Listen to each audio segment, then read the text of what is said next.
ऐसे पॉइंट्स हैं जहाँ से बहुत सुंदर आपको माँ गंगा के दर्शन होते हैं, बहुत खुले, और इस तरह की वैली आपको दिखती है। देखिए ये आप तैयारियां देख सकते हैं, सोनप्रयाग से ही ये इस तरह से इन्होंने यहाँ पर लाइन लगाने के लिए, क्योंकि पैदल जब आप आएंगे अपनी गाड़ी पार्क करके, इसी तरह से यहाँ पर साइड में लाइंस में आप जाएंगे। जय माँ गंगे, हर हर गंगे। Hello everyone, welcome back to OT expert.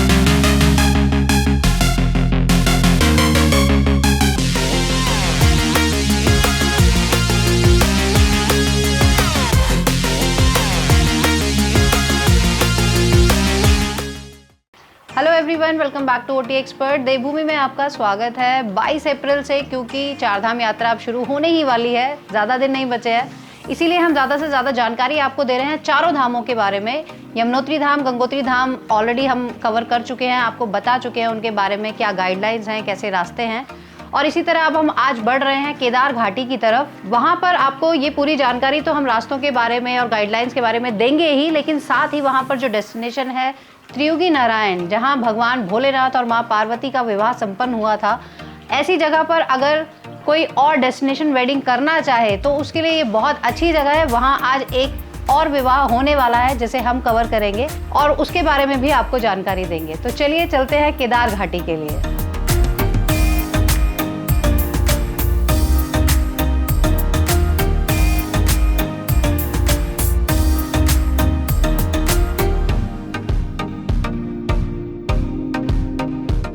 Haridwar Rishikesh cross करके जब आप आगे बढ़ते हैं, बीच में शिवपुरी और ऐसे पॉइंट्स हैं जहाँ से बहुत सुंदर आपको माँ गंगा के दर्शन होते हैं, बहुत खुले, और इस तरह की वैली आपको दिखती है।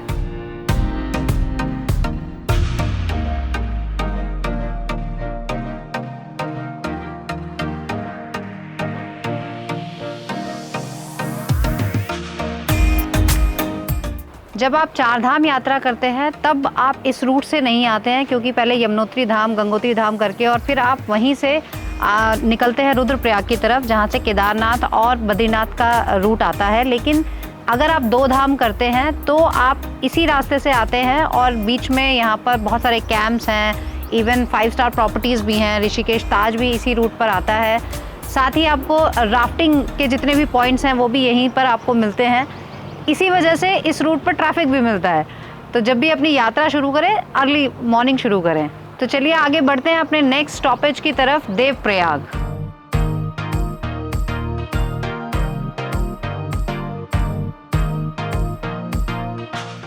हम पहुंच गए हैं देवप्रयाग और बहुत सुंदर यहाँ पर माँ अलकनंदा और भागीरथी के संगम से माँ गंगा का जो उद्गम होता है, बहुत सुंदर दर्शन यहाँ पर आपको मिलते हैं।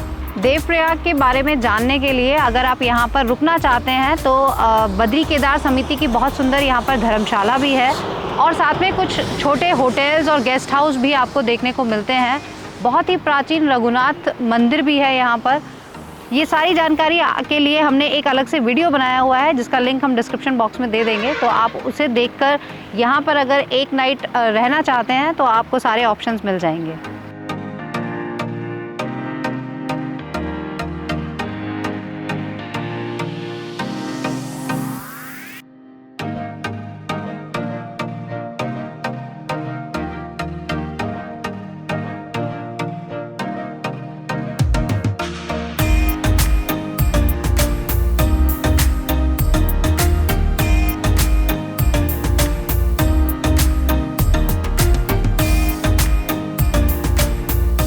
देवप्रयाग से आगे बढ़ते हैं तो अगला पड़ाव हमारा पड़ता है श्रीनगर, लेकिन वहाँ पर बहुत सारे आपको खाने के ऑप्शंस, ढाबे, रेस्टोरेंट्स मिल जाते हैं, लेकिन हम वहाँ ना रुक करके आगे धारी देवी का मंदिर है बहुत सुंदर, वहाँ पर हम रुकेंगे। और जैसा कि आप सभी जानते हैं, माँ धारी देवी को चारों धामों की रक्षक भी कहा जाता है।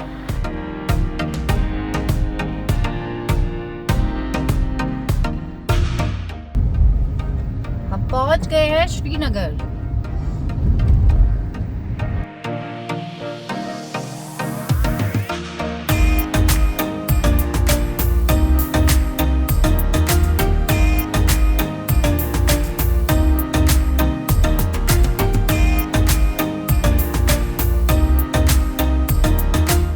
जय माँ धारी देवी।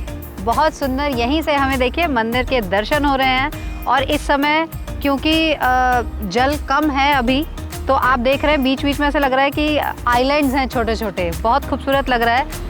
जैसा कि मैंने पहले भी अपने वीडियोस में बताया है कि माँ धारी देवी की मान्यता, कहा जाता है चारों धामों की रक्षक है और हर पहर इनका रूप बदलता है, ऐसा देखा जाता है। यहाँ पर अगर आप पूरा दिन रहेंगे तो देख सकते हैं। आप अपनी आइटनरी में कोई जगह जोड़े या ना जोड़े, लेकिन माँ धारी देवी के दर्शन ज़रूर करें।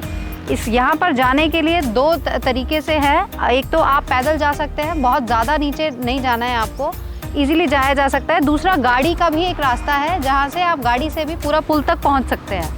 माँ धारी देवी के बारे में जैसा कि सभी को पता है, 2013 में जब आपदा आई थी, मंदिर को अपलिफ्ट किया गया था और जिस क्रेन से अपलिफ्ट किया था उस क्रेन में नदी के बीचों बीच आप समझ सकते हैं कि आग लग जाना कोई आसान बात नहीं है, लेकिन वो वहीं पर जलकर भस्म हो गई थी। और जैसे ही मंदिर को अपलिफ्ट किया गया था, उसी कुछ घंटों के दौरान ही केदारनाथ मंदिर में जो आपदा आई थी, जिस तरह से पूरा फ्लड आया था, पूरे उत्तराखंड को हिलाकर रख दिया, वो त्रासदी हुई थी मंदिर को अपलिफ्ट करने के कुछ ही घंटों में। तो चलिए चलते हैं अगले पड़ाव की तरफ, रुद्रप्रयाग।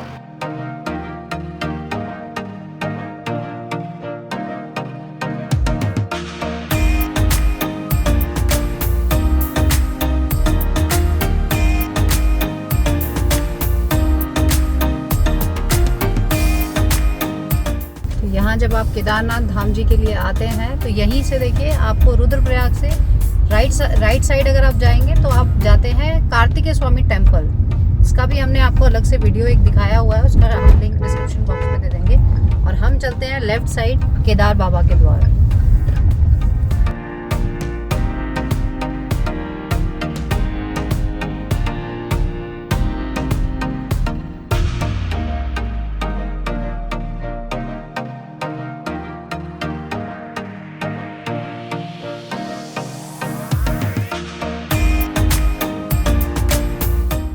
रास्ते अब देखिए जिस तरह से देख रहे हैं हम, बहुत ही ज़्यादा ख़राब दिख रहे हैं और ये लगभग 8 से 10 किलोमीटर का पैच है जो इसी तरह का है।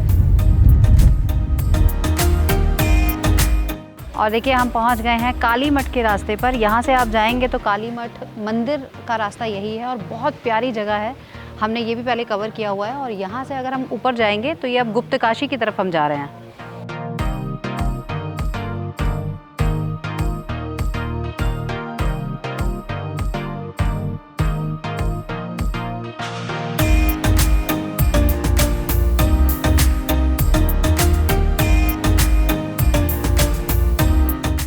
हमने आपको उत्तरकाशी में जिस तरह काशी विश्वनाथ के दर्शन कराए थे, यहाँ पर भी बहुत सुंदर प्राचीन मंदिर है पांडवों के काल का। ऐसा कहा जाता है कि जब पांडव भगवान भोलेनाथ को ढूंढ रहे थे तो वो गुप्त अवस्था में यहाँ पर आए थे रहने के लिए।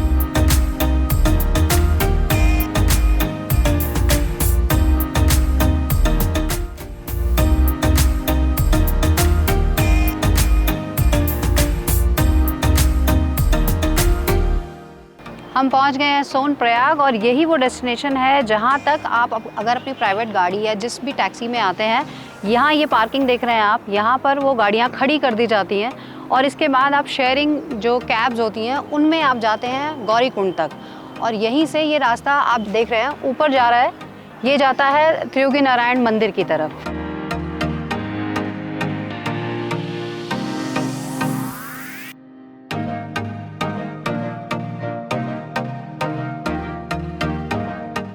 तो यहाँ से अभी हम सीधा जाएंगे गौरीकुंड। मल्टी लेयर पार्किंग देख रहे हैं आप, यहाँ पर हजारों गाड़ियाँ यहाँ पर एक साथ खड़ी हो जाती हैं, तो पार्किंग की कोई दिक्कत नहीं आती है। लेकिन रास्ता बहुत नैरो है और बीच में बहुत अभी काम भी चल रहा है, तो खराब है रास्ता। यहाँ तक पहुँच पाना एक अपने आप में बड़ी बात है कि किस टाइम पर आप पहुँच पाते हैं, इसलिए टाइम का ध्यान रखना बहुत ज़रूरी है।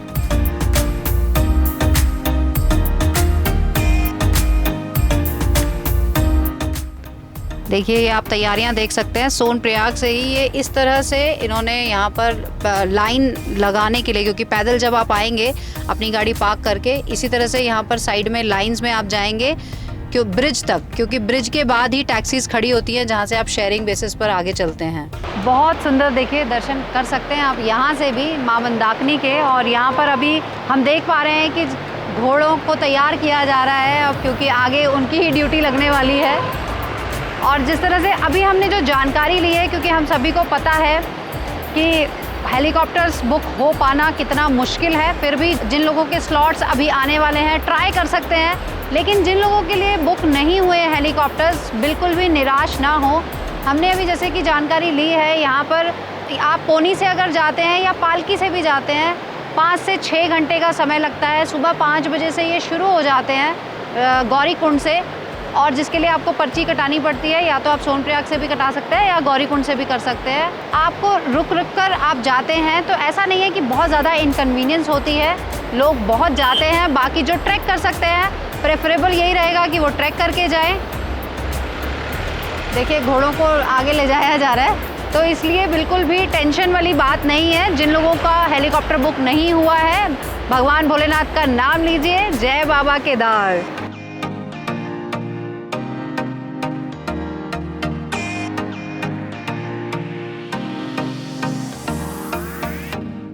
तो फाइनली हम पहुंच गए हैं गौरीकुंड। बहुत भीड़ भाड़ देखने को मिल रही है, क्योंकि तैयारियां शुरू हो गई हैं। होटल्स और जितने भी यहाँ पर शॉपकीपर्स हैं, सब अपना अपना सामान लेकर आ गए हैं। मुझे नहीं लगता इसके आगे बहुत जाना भी हमारे लिए पॉसिबल होगा, इसलिए अब हम यहीं से वापस जाएंगे, क्योंकि बहुत ज़्यादा ट्रैफिक भी है। दिन के 2 बजे हैं अभी, और इतनी ठंडी हवा है यहाँ पर, क्योंकि ये है केदार घाटी। और सामने मुझे वाटरफॉल दिख रहा है, बहुत सुंदर।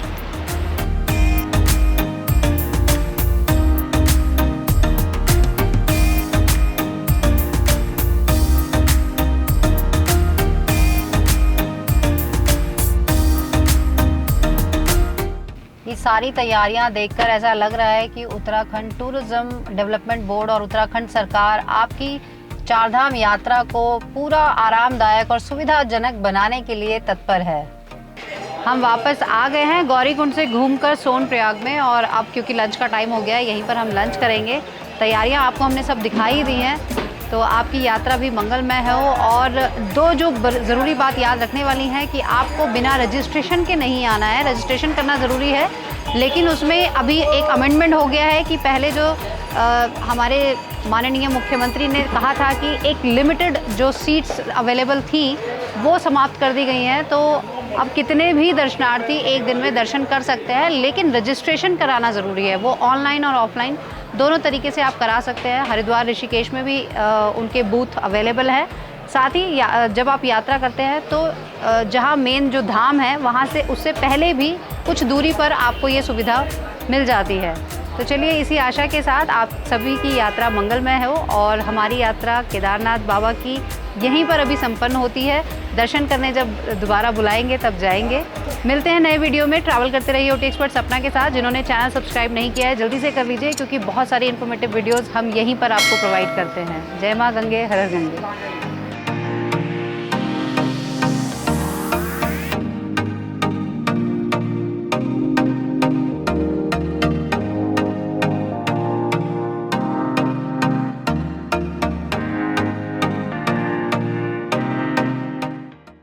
जय माँ गंगे, हर हर गंगे। Hello everyone, welcome back to OT expert.